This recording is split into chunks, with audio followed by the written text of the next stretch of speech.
interview দিব আহিছা নহয় মানে মামাৰ ঘৰলৈ যাম বুলি ভাবিছিলোঁ তাকে বোলো মিঠাই দুটামান লৈ যাওঁ হ'ব নেকি দাদা বৰফি হোৱাট ননচেন্স তুমি কি এখন মিঠাই দোকান বুলি ভাবিছা নেকি ইণ্টাৰভিউ আছে তুমি নাজানা নেকি জানো ছাৰ সেইকাৰণেহে আহিছোঁ ইণ্টাৰভিউ দিবলৈ আপুনি সোধাৰ কাৰণে অকণমান ধেমালি কৰি আৰু বেয়া নাপাব আৰু দেই হোৱাট এভাৰ কিন্তু তোমাৰ ইণ্টাৰভিউ দিবলৈ আহিছা ইয়াত মই দেখিছোঁ তোমাৰ ক্ৰিমিনেল ৰেকৰ্ড এটা আছে হয় ছাৰ ক্ৰিমিনেল ৰেকৰ্ড এটা আছে বাৰু দেই কিহৰ কাৰণে আছে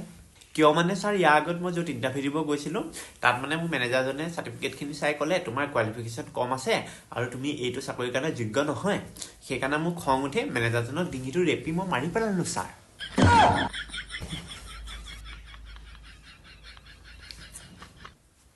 মই বেছি নকওঁ সোমবাৰৰ পৰা আহি জইন কৰি ল'বা থেংক ইউ ছাৰ